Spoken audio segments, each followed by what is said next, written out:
Welcome to Healthcare IT Today. I'm John Lynn, together with my colleague and friend Colin Hung. The world of technology and healthcare are ever-changing in new and novel ways, and that's why we love this stuff. So join us as we discuss the latest healthcare and health IT news, meshed together in new ways, which help generate ideas and new perspectives. Plus, we'll have a little fun along the way.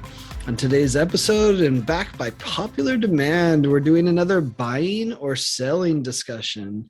And be sure to follow the show on Twitter at the hashtag HITSM and our personal accounts at TechGuy and at Colin_Hung.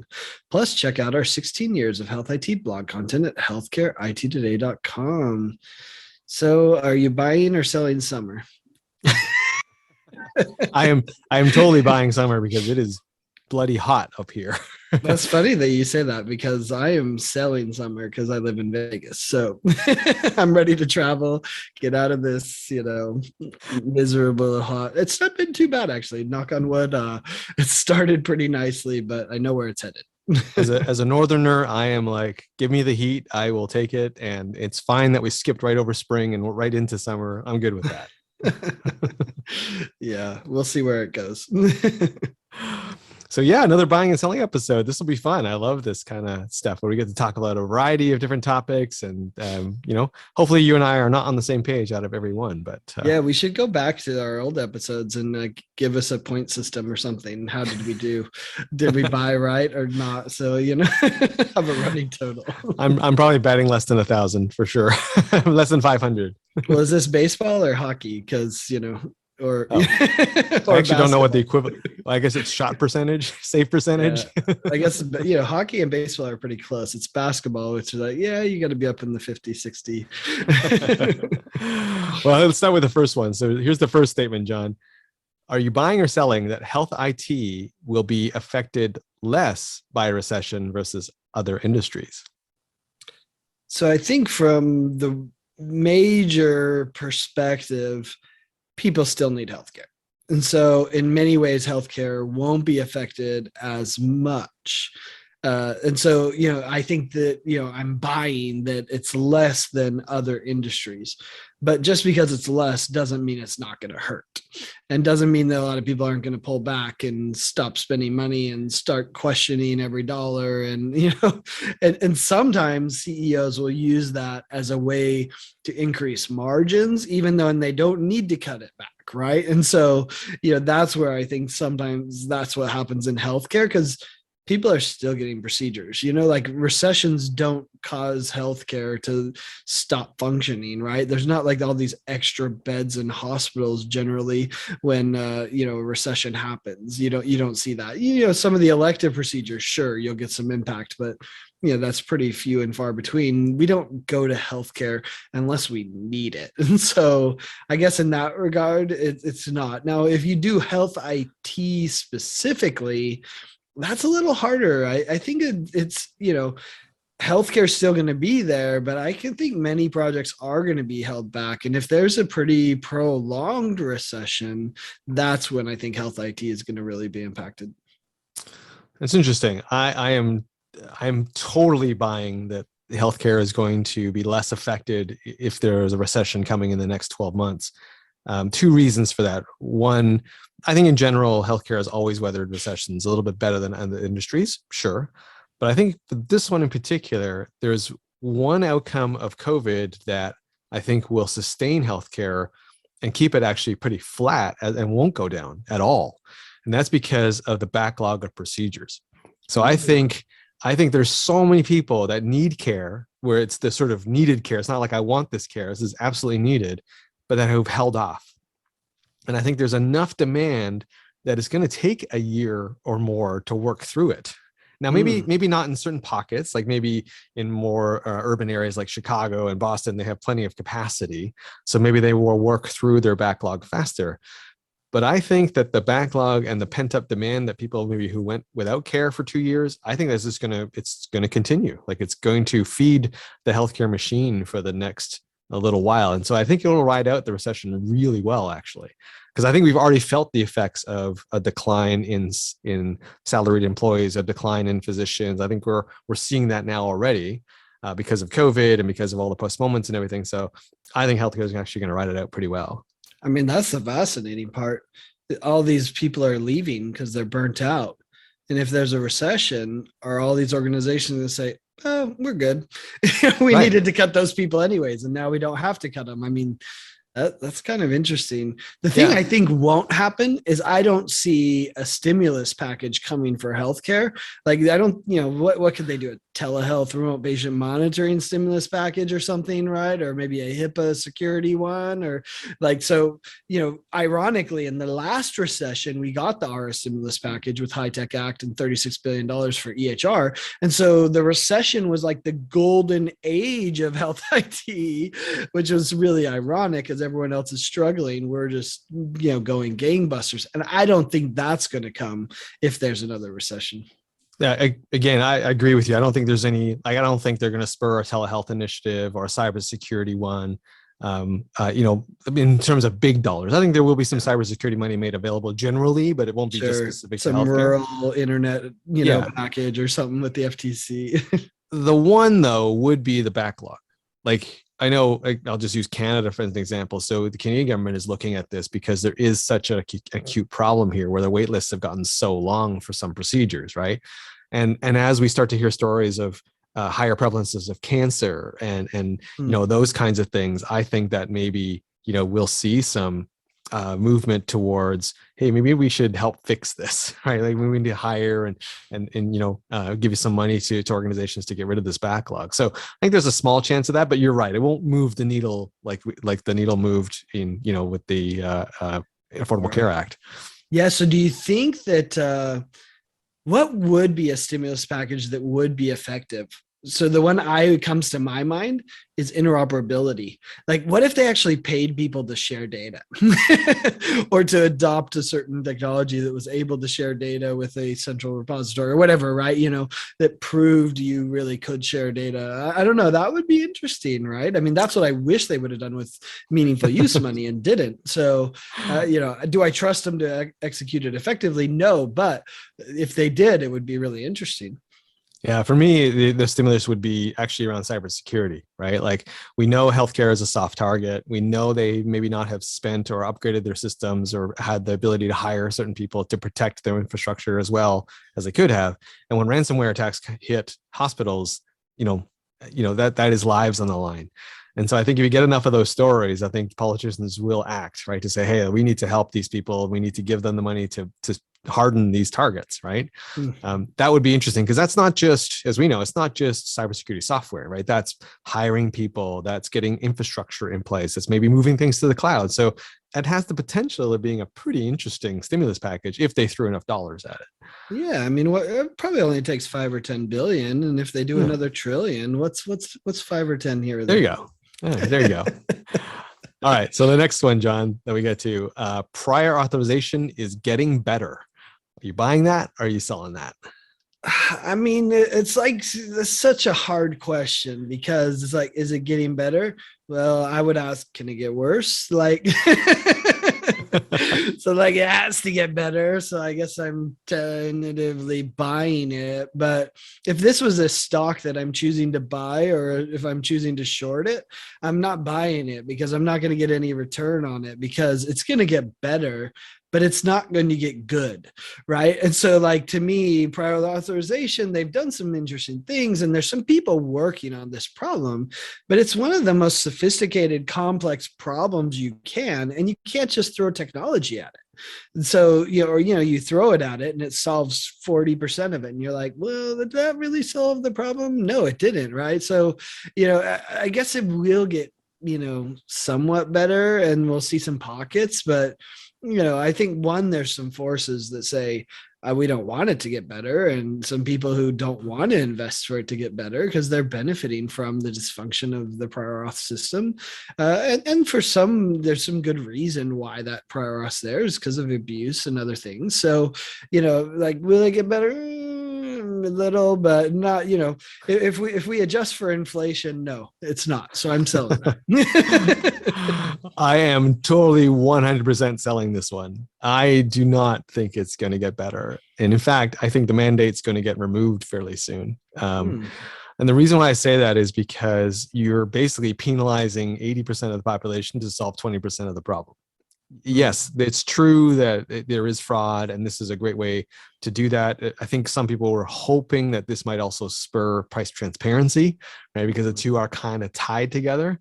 But as we've seen, the implementation has proven to be far more difficult than originally anticipated. And now it's hurting people as opposed to helping anybody, right? This is one of the few problems or the few issues where universally it's hated. Like patients hate it, physicians and clinicians hate it, administrators hate it, payers hate it. Like no one likes this, right? And I would say even the government is probably not liking what's going on. Like they're not getting any really good information here. Like it's just not working. So when you have this rare confluence of everybody not liking it, I think people are just going to, you know what, let's just scrap this and rethink it.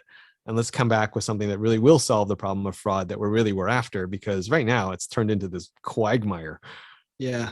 Well, the challenge is, what's the solution, right? I mean, there isn't necessarily a better solution.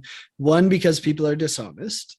Two, some people aren't educated as to what the standards of care should be. So I think technology could play a role in that, and should, right? The HR vendors, the clinical decision support systems should be enforcing those standards, not the insurance company, right? Like Right. it should be almost considered fraud for you not to do this, right? Like, for you not to do the standard of care, without some important justifications. That's fine, right? There's exceptions in a lot of cases, and that's fine. We can deal with the exceptions, but in many cases, I've talked to some people that do the prior auth, and they're like, I just cannot justify it. What you want to do, and we cannot pay for that when there's no medical evidence that justifies your decision making. And so, I think that's where it should go. Maybe I don't know. It's such a complicated thing, right?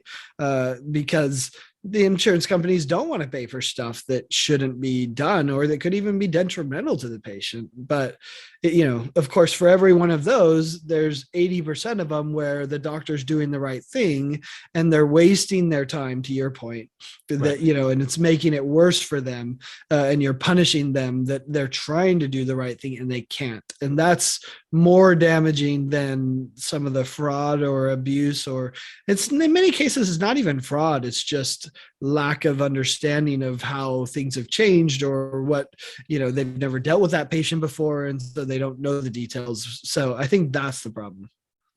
Totally agree. Hey, if you're just tuning in, you're listening to Healthcare IT Today with John Lynn and Colin Hung. Today, we're having one of our buying and selling discussions where we present a statement and decide whether we're buying into it or whether we're selling it, meaning we don't really believe it. So, John, let's get to this one. I'm very interested to get whether you're buying or selling this one. Epic is going to change dramatically after Judy retires.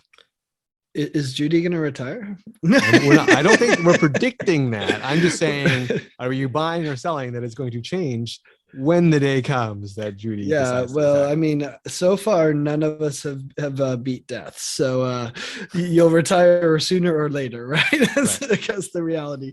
No, anyway, so this is interesting. I think Judy is such a figurehead. In fact, I think the comparison is really interesting between Judy and Steve Jobs from Apple.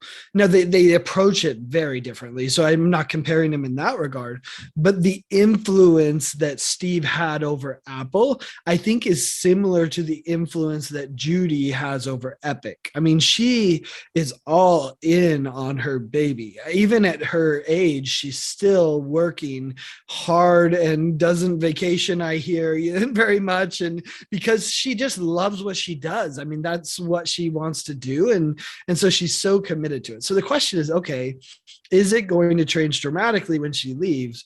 Well, did Apple change dramatically when Steve Jobs leave? I would say no, it didn't, because, it was such a machine and it was such a dominant force that it continued to be a dominant force. One could argue, oh, maybe there was a little less innovation that's come out of Apple since then, and that was the loss.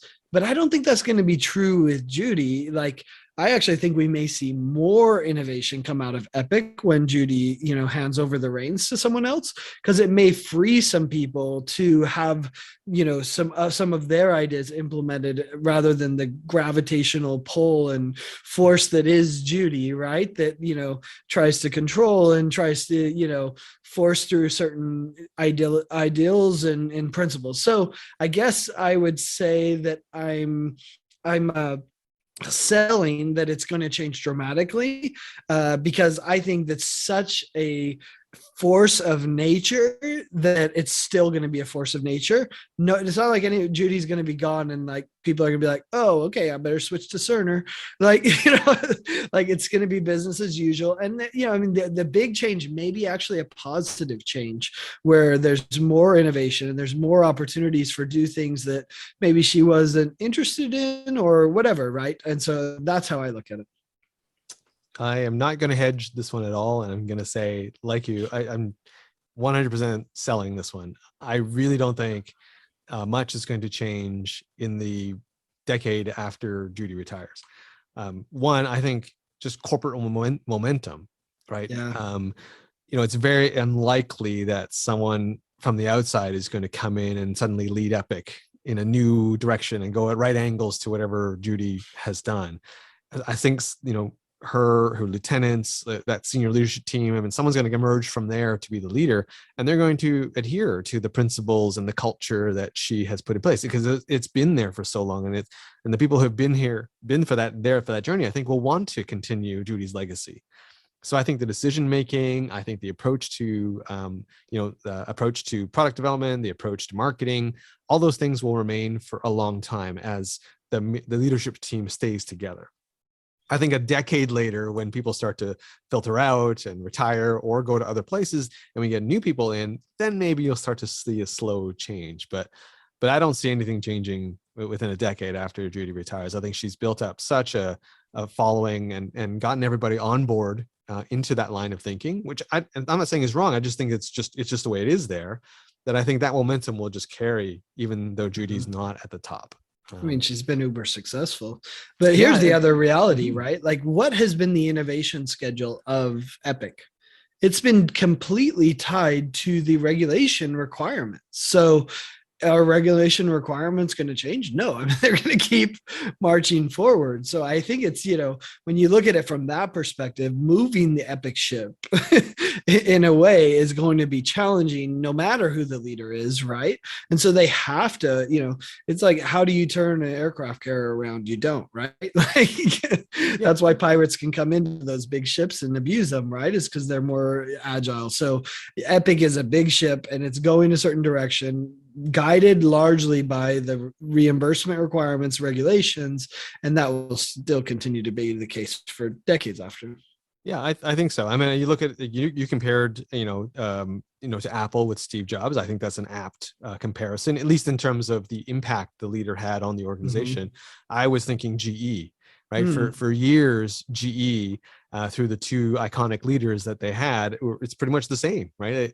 And that's stretched over multiple decades. And it's only now where we're getting into like the third or fourth generation, we're starting to see GE change fundamentally now a little bit from its days, right? Being led by Mr. Collins and company. So, it's just interesting. I think it's going to be, at least a decade before we see any change in Epic's approach and their business, which, hey, you're right. You can't argue with success, right? I mean, it's been a very successful run. So why would you want to change it?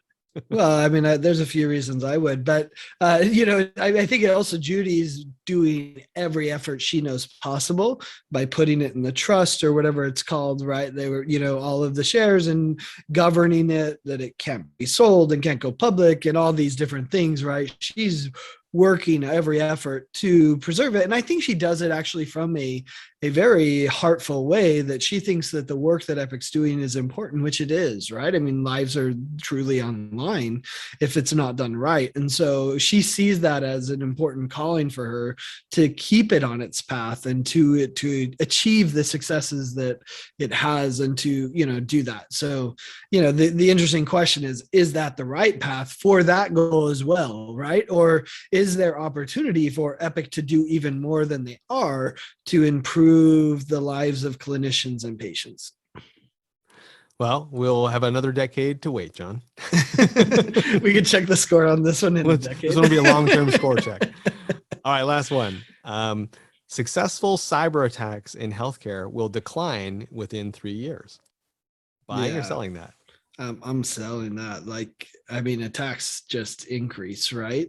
If this were phrased subtly different, if we were to say successful, like ransomware or, something very specific, I might say, yeah, we'll probably be able to battle that a little better than we did, right? I mean, we don't have as many denial of service things that happen, right? Because we've been able to mitigate some of that through hardware solutions and different things. But as far as cyber attacks, nefarious people are going to be nefarious people. And, I heard an interesting quote from, I think it was Drex, maybe you tweeted it out at the event. And he said, the face of these cyber criminals isn't a guy in his pajamas at home. Okay, he might be a guy in a pajamas at home. He didn't say this, but he might be a guy in pajamas at home, but it looks way more like a corporation of 10 guys that are in pajamas at home, right? And it acts more like a corporation with specific strategies and specific, targets that they're going after. It's not this random guy who's just having some fun and seeing what he can accomplish, which was the hacker culture for so long. Now it's just so much more sophisticated. So that would be the argument against it, is that, hey, it's going to get so much more sophisticated that we're not going to be attacked as much, but it's going to be much more targeted. You could make that case, but I still think it's too easy to just increase the number of attacks and find a vulnerability that someone didn't patch and then take advantage of it. I am going to buck the trend with you on this one. I am going to say I'm buying this one. But before we get there, I think we're going to go through more pain. And I think it's actually that pain and the publicity around that pain that's going to spur some action. Either because people will look bad and they'll want to not look bad, meaning hospitals, or that the government or some entities will step in and go, we need to fix this. Mm-hmm. Cyber criminals only attack targets where they're going to get paid. They're not doing this to prove a point anymore. No one does that anymore. Like, oh, I broke into the Pentagon and, I've got some props, right? Like, no. It's a money-making machine. So as soon as you turn that tap off, right, then, you're no longer going to be a target, right? And, in my mind. So the question becomes, how do you not pay? Because today people are paying, right? Because they don't have the right backup and recovery. They don't know what to do when something is made vulnerable. But I think in 3 years' time, that will change. I think people are going to have to, either forcefully or because they've been a victim, they're going to start to go, you know what? Fine, you attacked, and you got ransomware, I'm recovering. Like, I'm just rebooting from 1 month ago. And you know what? I've done this. Like, I know what to do, and I'm just going to keep going. So I'm not going to pay you. I'm just going to keep doing this until I figure out what's wrong and then kick you out. Mm-hmm. I also am pretty encouraged by some of the new technologies that are coming into play that use AI to defend, right? So defensive AI technologies around the cybersecurity world. And yes, healthcare is slowly moving to the cloud. So I think when we do that, it'll be a lot easier to defend. I agree with you. There'll be more attacks. But I think the number of successful attacks actually is going to decline in 3 years' time on hospitals. I mean, I could be proven completely wrong. I hope not, but I hope you're right. Like, that's where I'm at. I just think we're starting to see it, right? Like, there's more and more coverage of ransomware attacks in the press that hospitals are paying or being affected. And I just think the outrage and the publicity this is getting is forcing hospitals to go, you know what? I don't want to be that. Like, I'm really going to put some money here. I'm really going to have to, solve this. And so I think the number of successful attacks is going to drop, at least on the big targets, for sure. Well, and you're right. There's a lot of technology that's coming, and a Proofpoint has made this point a lot, right? That we did it on the hardware side, and now you don't hear as much about the hardware side because we know how to deal with those attacks in a much better way. Now they're doing it on the more, email side and the phishing side and that more social engineering side, right? And so their technology is improving all of that so that it happens less often, to your point. So there is an argument to be made there. We're also seeing it with, whether it's medical devices or whether it's health IT solutions or whatever it is, they're embedding the security into the device or into the platform in the system. And so that's going to get better as well. And so, I mean, Fortinet's talked about this as well, right? Like, how do you apply the principles at the edge to secure those devices at the edge rather than, trying to do it, in some other form or fashion? So I think there are some signs that say it could get better. But I just remember the statement from every security person. They only have to be right once. We have to be right all the time, and that's the trouble. No, agreed. I mean, and let's be honest. Like, it's taken some of the tech giants like Microsoft how long before now they're reacting to patches and security breaches like instantaneously now, whereas before, remember, it used to take like weeks or more before they issue a patch to Windows or the servers, right? Now it's near Yeah. instantaneous, right? Someone was talking about that on Twitter. I think they were like, well, you got a Windows machine, it's going to be hacked. It's like, when was the last time that I got a virus on a Windows machine? In fact, I heard one person say, actually, Macs are more vulnerable than Windows. And it's probably because of exactly what you said. Once you're flamed enough for it, you solve the problem and you're actually better, right? I mean, a person's privacy and security is the best when right after a ransomware incident happens or when, a breach happens, because that company goes in and actually improves. Yeah. And I think health IT is getting the message. I think on the vendor side, I think people more are taking security seriously and breaking into their product design, like not just devices, as you said, but software people as well. And I think CIOs, like when I talk to them, they're all saying, yeah, we know we have to invest in cybersecurity. I'm getting the budgets now to do this because the CFO realizes, what the impact of all this tech really is, like in terms of availability of their systems and no patients going no patients being impacted. I think people get it now. Whereas I think a couple of years ago, even, I think people were just going, oh, it'll never happen to me. It was cybersecurity by avoidance, right? Denial. Yeah, exactly. And that wasn't going to happen. That, obviously is not a very good strategy. So I'm buying this and saying, yeah, in 3 years, we're going to start to see a decline of successful attacks. I think the number of attacks is going to go up, but I think the number of successful ones actually is going to decline. Yeah. I hope I'm wrong. Hey, thanks to all of you who tuned into this episode of Healthcare IT Today. You can find more details about our show by checking out the programs page on healthcarenowradio.com. And please share your voice and engage with the community at healthcareittoday.com and on Twitter using the hashtag HITSM. I'm Colin Hung, along with my friend and health IT collaborator, John Lynn. Thanks for listening and have a great week.